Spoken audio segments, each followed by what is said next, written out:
Halo teman-teman, ketemu lagi dengan saya di modul The Unsecure Internet Nowadays. Nah, modul ini adalah modul pertama dari section 1 Introduction to Cybersecurity. Masih bersemangat kan?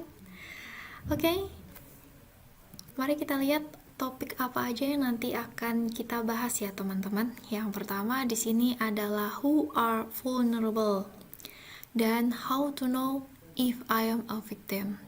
Nah, tentu teman-teman sering mendengar terkait dengan vulnerable. Sebenarnya apa sih vulnerable itu? Oke, mari kita lihat dulu ya pengertiannya biar teman-teman paham. Jadi tidak merasa asing dulu dengan istilahnya. Kita kenalan dulu dengan istilah ini. Oke. Baik. Vulnerable itu sendiri dia sebenarnya bisa dianggap sebagai kelemahan ataupun juga kerentanan dalam suatu sistem informasi, di mana sistem informasi ini, kelemahannya atau kerentanannya ini bisa dimanfaatkan oleh pihak-pihak yang tidak bertanggung jawab. Kita biasa menyebutnya sebagai seorang oknum untuk melakukan hal-hal yang mengarahnya ke cybercrime, bisa jadi itu yang paling buruknya ya. Terus celah-celah tersebut apakah bisa diatasi atau apakah bisa ditutup? Tentu bisa, tapi dengan menggunakan metode-metode tertentu ya, dan itu juga bertahap. Oke, itu sekilas tentang makna atau definisi dari vulnerability. Mari kita lanjut ke slide yang berikutnya. Nah, di slide yang berikutnya ini, di sini kita bisa lihat nih, tadi berkaitan dengan kelemahan atau celah yang dimiliki oleh suatu sistem, sehingga sistem itu bisa rusak atau korup gitu ya. Teman-teman mungkin sering mendengar istilah korup, filenya korup, fotonya korup, videonya korup. Nah, sebenarnya korup itu adalah rusak. Karena kenapa rusak di sistem itu? Karena suatu sistem itu bisa memberikan jawaban yang salah gitu ya. Misalkan nilai data nih dari yang disimpan bisa aja itu berbeda dari data yang diberikan gitu misalkan, karena tidak dimodifikasi dengan benar. Terus kemudian ada lagi terkait dengan sistem itu bisa jadi bocor. Bocor dalam artian seseorang itu yang tidak memiliki akses ya untuk melakukan atau mengakses informasi atau jaringan yang ada dalam OS tersebut itu masuk ke dalam sistemnya gitu, sehingga bisa dikatakan sistem itu bocor dan sistem tidak mendeteksinya dengan baik. Nah, yang ketiga adalah terkait dengan sistem itu tidak bisa diakses, atau bisa jadi sistem sebelum tidak bisa diakses, sistem itu jadi lebih lambat atau kita sering menyebutnya lola atau lemot ya, loading lama atau lemot lebih ke slow gitu. Oke, jadi pada saat menggunakan sistem atau jaringan itu jadinya kita yang pengennya cepat jadinya nggak cepat. Oke, sampai di sini kira-kira seperti itu ya kaitannya dari makna vulnerable sampai dengan beberapa contoh kecilnya. Nah, berikutnya terkait dengan tipe atau penyebab dari vulnerability. Jadi penyebab dari suatu vulnerable itu pasti ada, karena seperti peribahasa tidak ada asap kalau tidak ada apinya gitu kan.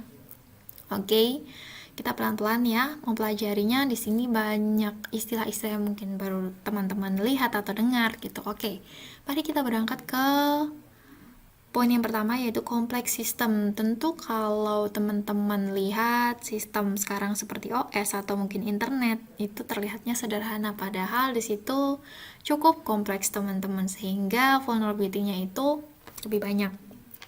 Kenapa? Karena sistem yang kompleks itu meningkatkan berbagai kemungkinan kesalahan. Kesalahannya bisa jadi usernya, bisa jadi developernya gitu, karena salah config atau codingannya yang rentan untuk diserang, sehingga konfigurasi tersebut, kekurangan tersebut men-trigger hal-hal yang tidak diinginkan. Oke. Kemudian nih ada familiarity. Nah, kalau familiarity ini sebenarnya dia istilahnya lebih mudah dipahami adalah seperti gini. Penyerang itu mungkin lebih akrab dengan hal-hal yang sifatnya tuh general gitu ya. Terus kayak misalkan operating system atau mungkin hardware atau bisa jadi software yang mengarah pada vulnerability yang diketahui gitu. Terus kemudian terkait dengan connectivity atau koneksi ya, ini lebih menerangkan terkait dengan perangkat yang terhubung itu lebih rentan dan si baik koneksinya ataupun perangkatnya memiliki kerentanan.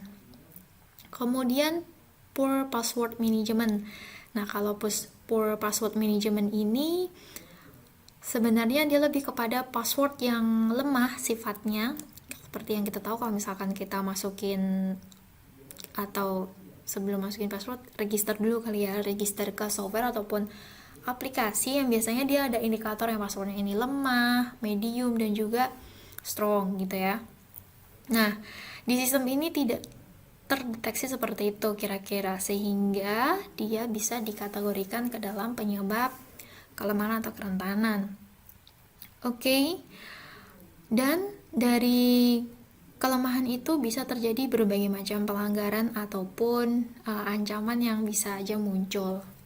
Berikutnya kita ke OS flaws. Nah, kalau OS flaws ini dia lebih kepada kekurangan dari operating system.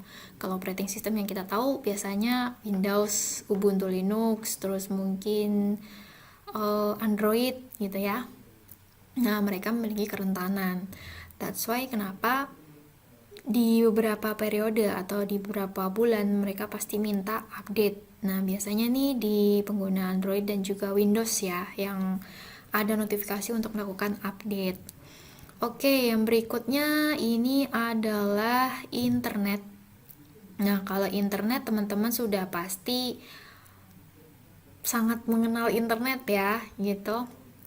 Apalagi kehidupan sekarang, aktivitasnya dari bangun tidur sampai tidur lagi itu gak jauh-jauh dari namanya internet. Nah, kalau internet itu penuh dengan spyware, adware yang dapat diinstal secara otomatis di komputer. Terus yang berikutnya adalah software bug. Nah, kalau software bug ini dia adalah program yang kadang-kadang itu secara tidak sengaja ada bugnya atau dia meninggalkan jejak berupa bug gitu ya, yang dapat dieksploitasi dalam perangkat lunak itu sendiri. Terus yang berikutnya ini ada yang namanya unchecked user input. Nah, unchecked user input itu apa? Jadi sebenarnya apabila software gitu ya atau web itu diasumsikan semua input itu aman, maksudnya input itu seperti kayak kita upload data atau barangkali kita login gitu, akan memungkinkan dan menjalankan SQL injection yang tidak diinginkan. Berarti ini diasumsikan saya sebagai user, misalkan nih saya sebagai user, terus saya memberi atau nge-create sesuatu. Nah, createan itu bukan sesuatu yang baik, misalkan upload file gitu, terus upload codingan gitu barangkali ya, tapi itu bukan sesuatu yang mendukung kebaikan untuk sistem tersebut, tapi malah mencuri data atau bahkan merusak sistem tersebut. Yang berikutnya adalah people, kita sebagai user. Nah, kita sebagai user seringkali untuk awareness-nya itu dalam pengamatan secara based on pengalaman itu masih kurang, meskipun di beberapa hal itu sudah terlihat peningkatan gitu ya. Hanya saja untuk teman-teman mungkin yang masih belum banyak bertemu atau mungkin diskusi dengan orang-orang yang sudah memiliki pengalaman terkait dengan awareness, terkait dengan vulnerabilities gitu ya. Nah, people di sini itu bisa jadi dua mata pisau gitu. Kenapa? Karena kalau dia mau belajar untuk meningkatkan awareness-nya, maka dia akan jadi yang positif. Tapi kalau misalkan people itu nggak mau tahu dan bodoh amat gitu, kayak ya udahlah ngapain sih gitu, sebelum dia melakukan perubahan untuk jadi mau belajar dan mencari tahu gitu, nah dia akan tetap jadi orang yang cuek terhadap bahaya cyber dan bahkan vulnerability-nya gitu. Sehingga kita sebagai user mau tidak mau, kalau melihat kerentanan yang banyak terjadi ini ya, biasanya kasusnya kalau ke orang itu kaitannya sama social engineering dan juga phishing. Jadi kalau social engineering itu adalah teknik memanipulasi orang agar mendapatkan data orang, sehingga ya dengan mudahnya kalau misalkan kita mudah percaya dengan orang lain, pasti akan memberikan data-data sensitif kita, dan itu sangat berbahaya. Contoh realnya seperti itu. Oke, yang berikutnya kita move on ya ke tipe-tipe dari vulnerability. Nah, tipe-tipe di sini itu apa aja sih? Oke, jadi sistem itu ada yang dimaksud di slide ini, tipe-tipe dari vulnerability ini adalah sistem misconfiguration.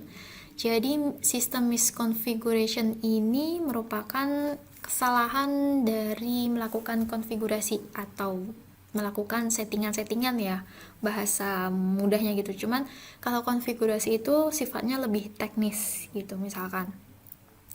Terus adanya out of date or unpatched software. Jadi softwarenya itu punya celah dan belum diupdate atau belum diperbaiki. Nah, ini kan sering kita temui ya, misalkan ada notifikasi untuk update, entah itu biasanya di OS Android atau Windows yang banyak digunakan oleh orang ya. Oke, kemudian missing or weak authorization credential. Nah, kalau missing or weak authorization credential ini ada orang lain masuk yang memaksa untuk masuk ke dalam sistemnya, padahal dia tidak punya akses dan sistemnya tidak bisa mendeteksi kehadiran orang asing tersebut. Berikutnya adalah malicious insider threat. Nah, ini orang bilang kalau bahasa anak-anak sekarang,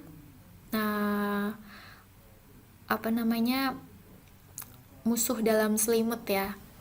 Jadi ada orang dia katakanlah suatu karyawan bank A gitu, dia diterima di bank A, inisialnya juga A. Nah, sebenarnya dia niat kerja di situ bukan niat untuk mencari pekerjaan dan lain sebagainya, atau barangkali di awalnya niatnya kerja, tapi di tengah jalan dia punya tujuan lain yang menyebabkan dia melakukan hal-hal yang mengarah ke arah kriminal, atau juga yang ingin merusak ataupun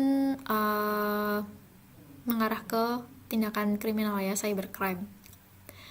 Oke, yang berikutnya adalah missing a poor data encryption. Nah, kalau missing a poor data encryption ini, kalau enkripsi itu artinya adalah data itu sementara disembunyikan menggunakan algoritma tertentu, menggunakan metode tertentu. Kemudian untuk membaca datanya harus menggunakan algoritma dan juga metode tertentu, atau harus punya key-nya. Oke. Kemudian jaringan yang dienkripsi itu bisa aja hilang, atau datanya itu bisa aja hilang. Bisa aja enkripsinya itu juga nggak kuat gitu, sehingga memungkinkan penyerang atau attacker itu untuk memanfaatkan celah itu. Terus kemudian ada yang namanya zero day vulnerability. Nah, kalau zero day vulnerability ini lebih kepada kerentanan software yang diketahui oleh penyerang gitu, tapi belum bisa diidentifikasi oleh yang punya software. Katakanlah kalau yang punya software itu ada suatu perusahaan B, maka perusahaan B ini dia nggak tahu kalau misalkan softwarenya itu punya celah dan celah itu diketahui oleh penyerangnya. Oke, yang berikutnya adalah terkait dengan sosial media. Siapa sekarang yang tidak punya sosial media? Even itu WA. Menurut saya WA itu adalah sosial media. Karena apa? Karena di WA kita selain bisa ngirim message, kita juga bisa upload Instastory. Di situ juga kita bisa taruh link dan mirip-mirip dengan Instagram ya. Kita juga bisa milih stiker untuk jadikan WA story. Dan juga kita bisa nge-mute orang ataupun nge-hide orang dari story kita.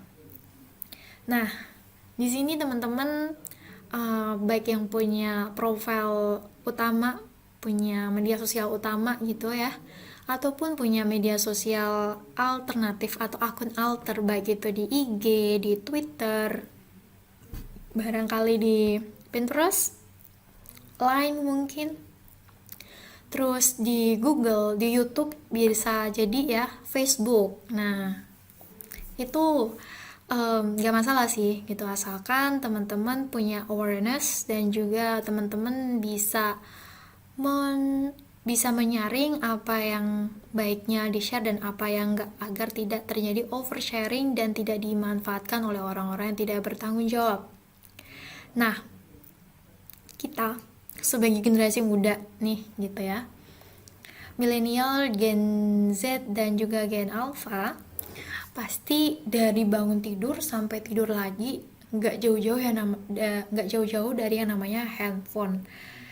Di handphone itu ada apa sih? Ada media sosial tentunya ya. Nah, media sosial itu emang candu banget teman-teman. Nah, di media sosial itu sendiri sebenarnya juga banyak vulnerability-nya. Nah, berkaitan dengan who are vulnerable, itu adalah kita yang aktif menggunakan internet. Oke, jangan takut dulu, jangan overthinking dulu, tenang aja. Jadi, celahnya di mana aja? Nah, celahnya tuh ada banyak ya. Karena kalau kita ketahui gitu, seperti yang kita sering mendengar, IG-nya dihack, Twitter-nya dihack, pasti sering dong, atau Facebook-nya dihack, WA-nya dihack. Itu sebenarnya ada beberapa hal yang berkaitan dengan yang namanya link phishing. Apa itu link phishing? Sebenarnya link phishing itu dia link yang seakan-akan kredibel, seakan-akan ya, sekilas itu terlihat kredibel, terlihat seperti meyakinkan. Padahal yang diinginkan oleh yang memberikan link itu atau yang membuat link itu adalah data kita. Jadi biasanya sebagai target nih, kita akan dikasih broadcast message yang isinya harus klik link itu, terus kemudian akan didirect ke suatu webnya itu akan minta kita untuk memasukkan username, password, atau barangkali OTP gitu ya. Tapi yang lebih sering ditemukan adalah web tersebut menyerupai Instagram atau Facebook, dan dengan beragam cara dari orang yang tidak bertanggung jawab ini, oknum gitu, dia berhasil mempengaruhi targetnya sehingga targetnya memberikan username passwordnya. Apa yang terjadi? Akunnya di take over sama dia ataupun timnya kalau dia bekerja dalam tim. Nah, sehingga seakan-akan Instagram itu seperti dihack gitu ya. Nah, sebenarnya salah satu behavior kita yang perlu diperbaiki mungkin itu adalah tentang mudah percaya terhadap link, mudah percaya terhadap DM dari orang asing mungkin, dan bahkan DM dari orang-orang yang udah kita kenal kayak teman, keluarga. Nah, itu even mereka sudah kita kenal, kita harus tetap menganalisisnya. Apakah ini benar linknya? Apakah ini fakta? Apakah ini opini? Atau itu hoax. Nah, itu yang harus benar-benar dicari tahu. Jadi ketika kita dapat link, dapat broadcast, ini apa sih? Coba cari tahu di Google. Biasanya ada orang-orang yang sudah menuliskan, entah itu dia akan menuliskan linknya atau menuliskan modusnya atau membahas tentang case-nya. Kalau misalkan dia itu memiliki impact yang cukup besar, pasti akan dibahas oleh media-media elektronik, biasanya lebih cepat gitu. Nah, itu yang perlu kita telaah dan pelajari pelan-pelan. Saya percaya di sini teman-teman sudah bisa mulai untuk mencurigai link-link yang berbahaya gitu ya, tapi kita juga perlu nih untuk mempelajari lagi sebenarnya bagaimana untuk lebih secure-nya ketika beraktivitas dalam internet. Terus kita nih sebagai generasi muda ya, yang gak mau ketinggalan tren. Oke? Masih ingat kan dengan tren yang ini? Tren yang berkaitan dengan challenge ya. Sebenarnya tren ini tidak buruk awal-awalnya. Tapi kalau melihat lagi challenge yang ditulis di sini seperti nama gadis ibu kandung kamu, tempat tanggal lahir kamu, selfie dengan KTP, alamat rumah kamu, itu sudah masuk ranah yang berbahaya. Karena apa? Karena itu sudah secara tidak langsung kita sudah memberikan data-data sensitif kita. Contoh kayak nama ibu kandung kamu, mungkin diantara teman-teman ada yang sudah memiliki rekening. Pasti pada saat teman-teman membuat rekening gitu atau mungkin mengurus suatu administrasi di bank, akan ditanyain nama ibu kandung. Nah, di sini krusialnya, nama ibu kandung itu sebenarnya sifatnya adalah rahasia ya gitu, tapi mungkin beberapa orang menganggapnya itu hal yang biasa, tapi kan kita tidak pernah tahu kapan orang itu berubah niatnya untuk menjadi jahat dan dia memanfaatkan peluang itu. Oke? Nah, terus selfie dengan KTP. Di KTP itu, ya KTP tuh ada data kita, ada NIK, ada NIK, ada alamat, ada golongan darah dan lain sebagainya. Kita fokus ke dalam NIK. Gimana kalau NIK itu disalahgunakan oleh orang lain? Padahal kita tidak pernah menginput data kita, misalkan dia tahu, terus kemudian dia pakai NIK kita. Apa yang terjadi? Siapa yang dirugikan? Kita tentunya. Oke? Maka dari itu, yuk mari sama-sama untuk meningkatkan awareness-nya setelah mempelajari hal ini ya. Dan semoga teman-teman juga bisa dapat insight baru nih, gitu.